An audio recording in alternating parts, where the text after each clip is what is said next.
वालेकुम। उम्मीद आप सब खैरियत से होंगे। तो आज हम टॉपिक स्टडी करेंगे क्लेविकुलर फेशिया का। अब क्लेविकुलर फेशिया है क्या, और इसकी अटैचमेंट्स क्या क्या हैं, और इसके अलावा इसके अंदर से कौन कौन से स्ट्रक्चर्स पियर्स कर रहे हैं, इसके अलावा इसमें से कौन कौन से मसल्स पास कर रहे हैं, ये तमाम चीज़ें हम इस वीडियो में डिस्कस करेंगे। ठीक है, तो वीडियो में एंड तक आपने देखना है ताकि कोई भी पॉइंट मिस ना हो आपका। और आप अगर यूनिवर्सिटी एग्ज़ाम में भी ये लिखते हैं या किसी भी आगे प्रोफेशनल एग्ज़ाम में लिखते हैं तो आपको कंप्लीट मार्क्स ग्रांट मिल जाए। तो क्लेविकुलर फेशिया सबसे पहले मैं आपको बता दूं कि ये सिचुएट कहाँ पे होता है, यानी कि लोकेशन। तो ये ना जो पेक्टोरलिस मेजर मसल है, पेक्टोरलिस मेजर का मसल है, उसके भी डीप प्रेजेंट होता है। नॉर्मली देखा जाता है कि जो फेशियाज होते हैं वो मसल्स के ऊपर प्रेजेंट होते हैं, लेकिन यहाँ पर यह पेक्टोरलिस मेजर मसल है उसके भी डीप प्रेजेंट होता है।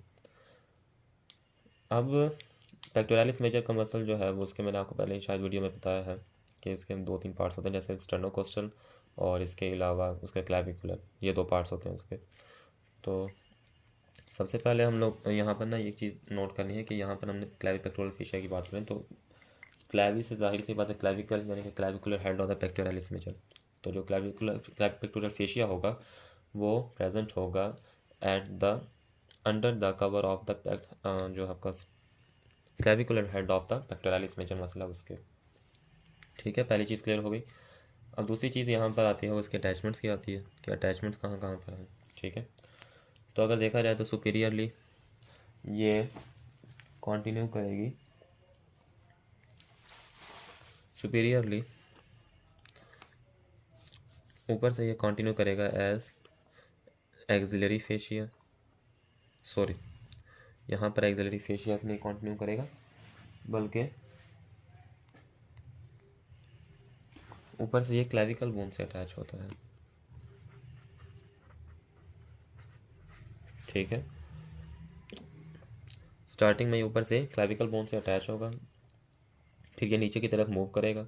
ठीक है, यानी कि अगर मैं यहाँ पर आपको एक इसका साइड व्यू दिखाऊं, यानी कि अगर ये पेन इस तरह है, ठीक है, इसको मैंने दरमियान से काटा और फिर ये वाली साइड दिखा रहा हूँ उसकी। ठीक है, यानी ये वाला एरिया दिखाऊंगा। ठीक है, तो ये कुछ इस तरह से नज़र आएगा कि ये क्लैविकल बोन है सपोज कर ले, और मैं जो ब्लैक है उससे ड्रॉ कर देता हूँ क्लैविपेक्टोरल फेशिया को। तो ये क्लैविपेक्टोरल फेशिया क्लैविकल बोन से नीचे आ रहा है। ठीक है, अब होता कुछ यूँ है कि रास्ते में आते आते मैंने आपको बताया था कि इसके अंदर मुख्तलिफ टाइप के स्ट्रक्चर्स हैं जो इनसे पियर्स करेंगे। तो सबसे पहले ना ये स्प्लिट होता है, ऐसे ये 2 पार्ट्स में डिवाइड हो जाता है। अब वो 2 पार्ट्स में डिवाइड होता क्यों है, क्योंकि दरमियान में इसने सबक्लेवियस मसल को कवर करना होता है। ठीक है, ये जो मैंने दरमियान में रेड से फिल किया है ये सबक्लेवियस का मसल है। अब सबक्लेवियस मसल को जिस तरह ये क्रॉस करता है, स्प्लिट करता है, उसे इनक्लोज करता है, उसके बाद दोबारा मिल जाते हैं इसके दोनों फाइबर्स। ठीक है, अब ये मज़ीद नीचे की तरफ आता है। अब नीचे आके ना फिर इससे होते हैं कि भाई मैंने अब दोबारा से टूटना है, तो ये दोबारा 2 पार्ट्स में स्प्लिट हो जाता है। अब भी जाहिर सी बात है किसी ना किसी मसल को इनक्लोज करेगा, तो वो कौन सा मसल होगा, वो होगा पेक्टोरलिस माइनर का मसल। ये चीज़ याद रखनी है, पेक्टोरलिस माइनर का मसल। ठीक है, अब इसने पेक्टोरलिस माइनर के मसल को भी कवर कर लिया। अब ये मज़ीद नीचे की तरफ जाएगा। अब क्या करेगा नीचे जाकर, अब ये कंटिन्यू कर जाएगा as the dome of axillary fascia. हम आगे पढ़ेंगे नेक्स्ट चैप्टर के अंदर कि एक्सिलरी फेशिया क्या चीज़ है। जो आपके एक्सिला है यानी कि आम पेट या बगल जिसे आप कहते हैं उर्दू में, उसका जो फेशिया कहता है वो से हम एक्सिलरी फेशिया कहते हैं। ठीक है, ये चीज़ याद रखनी है। तो उसके साथ ये आगे जाके कंटिन्यू कर जाएगा। ठीक है, मैं आपको ये आगे मज़ीद एनिमेशन अभी दिखाऊंगा कि ये किस तरह से नज़र आता है। अच्छा, तो सुपीरियरली मैंने बता दिया क्लैविकल के साथ अटैच होगा, और इन्फीरियरली ये कंटिन्यू करेगा as a dome of the axillary fascia या डोम शेप्ड एक्सिलरी फेशिया। ठीक है, अब क्या हुआ कि इसमें से स्ट्रक्चर्स कौन कौन से पास करें, अब ये देखना है हमने। तो स्ट्रक्चर्स में से मैं आपको पहले बता दिया कि 2 मसल्स हो गए। ठीक है, सबक्लेवियस और पेक्टोरलिस माइनर।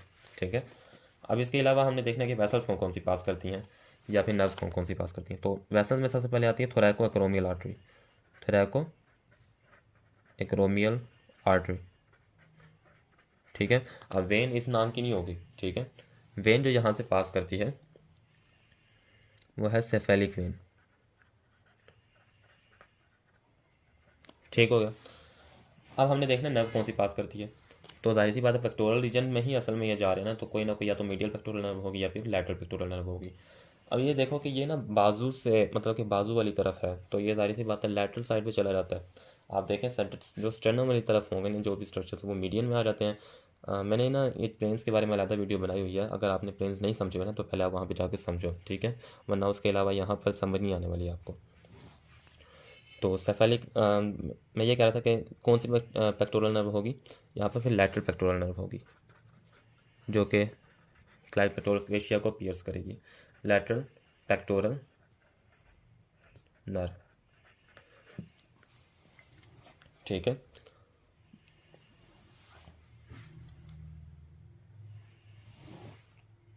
अब इसके अलावा एक और चीज़ यहाँ पर नोट करने वाली है, वो ये है कि ना आप बुक के अंदर रीड करेंगे, मुख्तलिफ इसके बारे में बातें लिखी हुई हैं।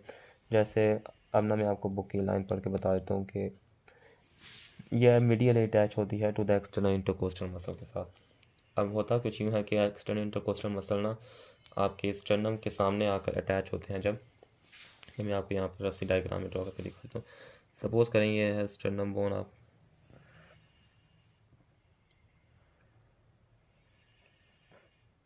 ठीक है, कुछ रफ सी डायग्राम होती है। तो एक्सटर्नल इंटरकोस्टल मसल जो होते हैं ना वो यहाँ तक जब पहुँचते हैं ना, ठीक है, इससे आगे ये बना देते हैं एक मेम्ब्रेन, ठीक है, ये जो मैंने ब्लैक से ड्रॉ किया ना ये मेम्ब्रेन बना देते हैं, ठीक है। ये रिब्स नहीं है, दरअसल ये रिब्स के दरमियान प्रेजेंट होते हैं इंटरकोस्टल मसल्स, ठीक है, ये कुछ इस तरह से होते हैं, ठीक है।